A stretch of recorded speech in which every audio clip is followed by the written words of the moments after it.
Hola, bienvenidos a este nuevo video de la serie del simulador de contagios en red. En este video voy a hablarles sobre experimentos que se pueden hacer con el simulador y básicamente son dos clases de experimentos. El primero tiene que ver con sucesos que ya ocurrieron y cómo ajustamos el simulador para que la simulación se parezca a esos sucesos. Estoy pensando en casos como, por ejemplo, de un barco en el que varias personas estuvieron infectadas, se infectaron en ese barco y entonces se tiene el dato de cuántas personas estuvieron en ese barco y cuántas se infectaron, cuántas se contagiaron, cuántos días duró la infección. También el caso, por ejemplo, de un edificio en Corea del Sur en el que también se dio un brote y está bien documentado con cuántas personas empezó el brote, cuántos días duró, cuántas pruebas se utilizaron, a quiénes se pasó la prueba, de qué tamaño era la población. También cuando conocemos que en un cierto lugar ya la epidemia pasó, pues entonces podemos hacer una simulación tratando de pegarle a los datos que se tienen de ese lugar. De forma que en estos casos, entonces tratamos de adaptar el simulador a una situación que ya ocurrió. El otro tipo de experimentos que podemos hacer es cuando conocemos las condiciones iniciales de un cierto lugar, una ciudad, una villa, un centro poblado, y queremos estimar cómo va a ser cómo va a ser el desarrollo de la epidemia en ese lugar. Ahí lo que necesitamos es tener un buen modelo, tener un modelo que sea confiable para nosotros, que hayamos podido afinar a partir de los casos ya conocidos, podamos afinar ese modelo que nos va a servir para predecir los datos que van a venir en el futuro. Ok, ¿cómo se hacen estas dos clases de experimentos? Bueno, el primero, cuando nos toca ajustar el simulador para que responda a algo en la realidad, algo que ya ocurrió en la realidad, voy a poner el simulador, aquí lo tenemos, pues nos toca ajustar parámetros del desarrollo de la simulación. Voy a ampliar la pantalla para que tengamos una mejor vista y voy a aumentar un poquito aquí la parte de parámetros. Y entonces, lo primero que tenemos que averiguar es de qué tamaño es la población. Es decir, ahorita estamos en el primer caso, en el caso en el que tenemos un lugar donde ya hubo una epidemia de cualquier tipo, y lo que nosotros queremos es simular esa epidemia con nuestro simulador. Entonces necesitamos, por ejemplo, saber de qué tamaño es la población. Supongamos que la población es de 1.500 personas y estos otros parámetros, el mínimo y el máximo de offspring, pues los vamos a tener que ir ajustando.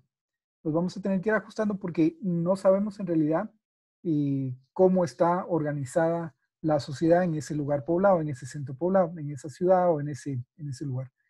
Entonces tenemos que ir probando y probando y probando varias veces. Esto puede ser, les anticipo, un poquito frustrante. Puede ser que un día digamos, ya estoy casi por llegar a pegarle al modelo y al otro día resulta que intentamos avanzar más y no lo logramos. Pero también en cierto momento vamos a decir, sí, ahorita tengo un modelo ya muy afinado que responde exactamente a cómo se dio la epidemia, a cómo se dieron los contagios en este lugar. Entonces, ese es un momento, podríamos decir, de triunfo. Muy bien, eh, tenemos aquí ahorita la configuración básica de -5 como mínimo de offspring y 7 como máximo, 6 para el grado del nodo central y 3 como minimal central degree, o sea, el grado mínimo para que consideremos a un nodo como central. Y pues el resto de parámetros pues tienen que ver con cómo se dibuja la pantalla, cómo se dibuja la red, eh, el frames per second, probability of redraw, cuántas simulaciones vamos a correr. Ahorita voy a poner solamente una porque lo que me interesa es mostrar cómo varía la simulación conforme ajustamos estos parámetros. Vamos a correr solamente una. Y ahorita le puse un día solamente para mostrar pues una primera aproximación. Y cuando ponemos un solo día, lo que queremos chequear es las condiciones iniciales. Por ejemplo, si sabemos que en un determinado lugar la infección empezó con 15 casos, entonces ponemos 15 aquí, corremos la simulación y observamos cómo se genera la población y cómo se generan o dónde se generan esos 15 casos. Aquí podemos ver claramente, me voy a mover un poquito, que aquí hay un caso, por ejemplo, aquí hay otro y así. Aquí utilizamos el modelo de infección al azar, es decir, donde cualquier nodo puede llegar a infectar. Y luego podemos ir probando con el resto de parámetros. Hay que tener mucho cuidado con estos parámetros, con los parámetros de la probabilidad de contagio, la probabilidad de ser asintomático, la probabilidad de desarrollar síntomas severos y la probabilidad de morir. También la duración de la enfermedad, los días para curarse, los días para mostrar síntomas, los días para llegar a síntomas severos y los días para morir. Hay que tener mucho cuidado con esto. Yo normalmente dejo estos parámetros para de último. Intento aproximar la situación de la red, la situación de la sociedad, cambiando la configuración de la red antes que tocar estos parámetros. Podríamos llegar rápidamente a pegarle a la situación que se observó, cambiando los parámetros de la probabilidad de contagio, la probabilidad de ser asintomático, la probabilidad de mortalidad, etcétera, etcétera. Pero hay que tener cuidado porque si esos parámetros corresponden a la enfermedad y lo que observamos es menos contagios en un lugar o más contagios en un lugar, entonces es más probable que ahí la sociedad tenga otra estructura antes que la enfermedad tenga otra estructura, que tenga otras probabilidades de contagio, por ejemplo. Entonces es mejor empezar por ajustar los parámetros de la sociedad. Vamos a poner un caso muy sencillo aquí. Voy a dejar que la simulación corra permanentemente y vamos a correr solamente una simulación. Aquí va a empezar a correr, muy bien. Aquí, como tenemos la pantalla un poco ampliada, pues está un poco más condensado el espacio donde vamos a ver el desarrollo de la simulación.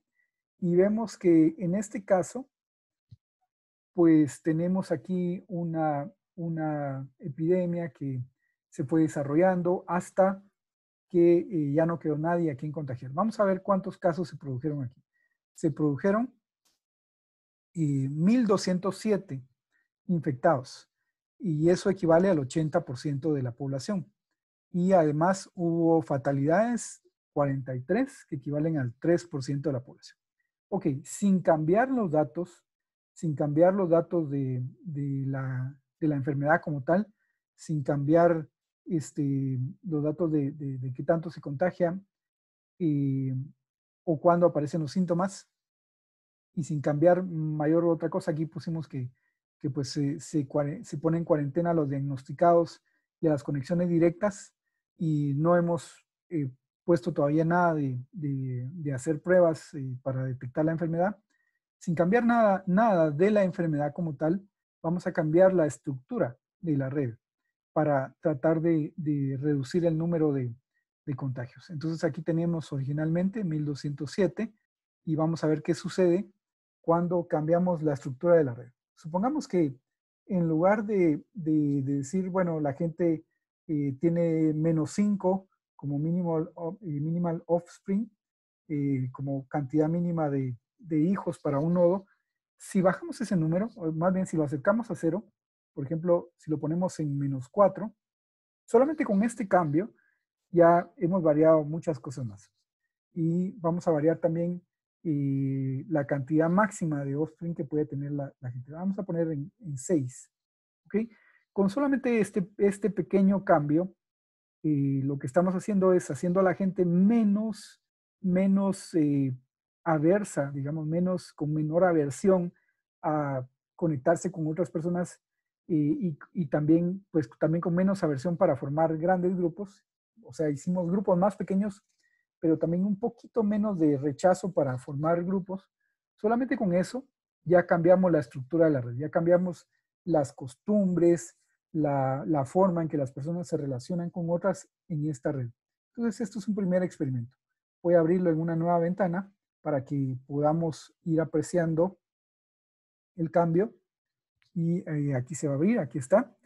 Y ahora vamos a ver que en el experimento anterior teníamos 1200 y el comportamiento había sido pues de una cierta forma.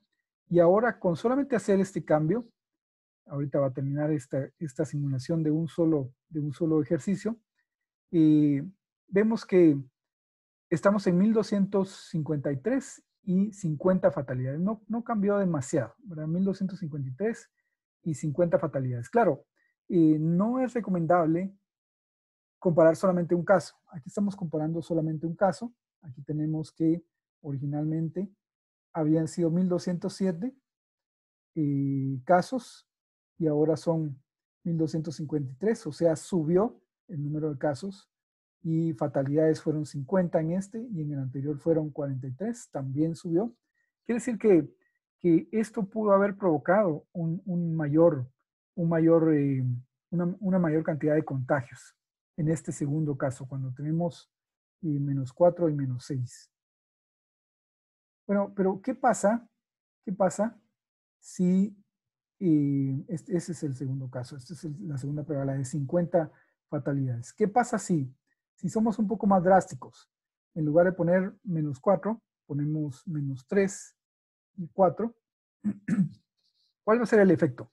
El efecto va a ser que al tener la gente menos chance de conectarse con otros, la red se va a expandir más. La red se va a expandir más. Voy a darle aquí, aplicar y reiniciar para que sea más rápido.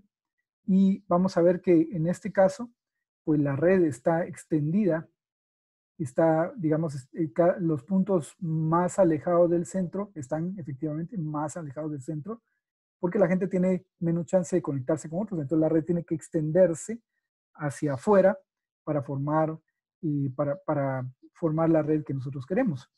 Y obviamente esto cambia la estructura de la red, cambia la forma en que están organizadas las personas y entonces ahora puede ser que tengamos más o menos cantidad de casos. Ahorita lo vamos a ver en un momento y vemos que ahí ya la simulación terminó, aunque estamos corriendo solamente una instancia. Vemos que ahorita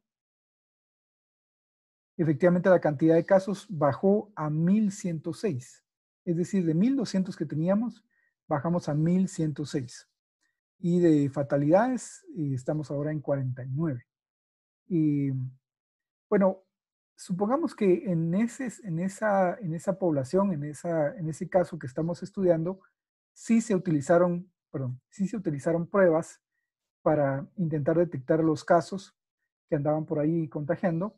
Entonces aquí originalmente lo tenemos en que no se hicieron pruebas y vamos a poner que sí y que se hizo una búsqueda, digamos, no tan inteligente, o sea, se hicieron pruebas al azar eh, sin un mayor criterio y que en esta población había capacidad para probar, por ejemplo, para realizar hasta 20 pruebas en un día y que habían disponibles 1500 kits de prueba. Ok, vamos a ver cuál es el efecto de esta medida, cuál es el efecto de esto en la sociedad. Entonces, nuevamente vemos que la red se desdobla, se extiende más de lo que normalmente se extendería y luego de terminada la simulación, luego terminado esta única instancia de simulación, vemos que la cantidad de infectados bajó todavía más, a 1047.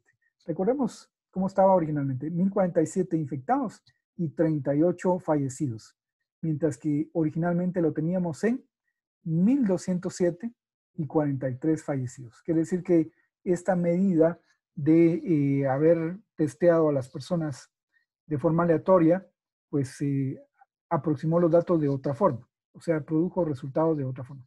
Supongamos que en esta población nos dicen los datos, nos dice la historia o nos dice lo que se haya recopilado, la documentación del caso, nos dice que solamente hubo 800 infectados, y que toda esa infección para llegar a 800 ocurrió en, por ejemplo, 90 días. 90 días. Entonces nosotros podemos intentar aproximar eso. Vamos a intentar ver qué pasa con este modelo en 90 días. Entonces, voy a ponerle aquí que pare stop days. Aquí en este parámetro le voy a poner que pare después de 90 días. Voy a aplicar y reiniciar. Y entonces vamos a observar que ahorita la simulación va a correr solamente, aquí vamos por el día 40, 50, 60, 70, 80 y 90. Y ahí ya para la simulación. Y vamos a ver que entonces en ese caso, con solamente una instancia corrida, aquí hay otras instancias más, pero es porque hemos ido corriendo más días. Vean que esta es la única que tiene 90 días aquí. Y pues tenemos 1161 casos. Y recuerden que teníamos 800 como meta. Y ok, esa es una primera aproximación. Sabemos entonces ya que esto no funciona así. Tenemos que ajustar mejor la sociedad para que responda a esos 800 casos. Y entonces vamos a bajar estos parámetros un poco más. Vamos a decirle menos 2, 3. ¿Ok? Y vamos a cambiar un poco el centro de la red. Vean que ahorita el centro de la red tiene 6 brazos.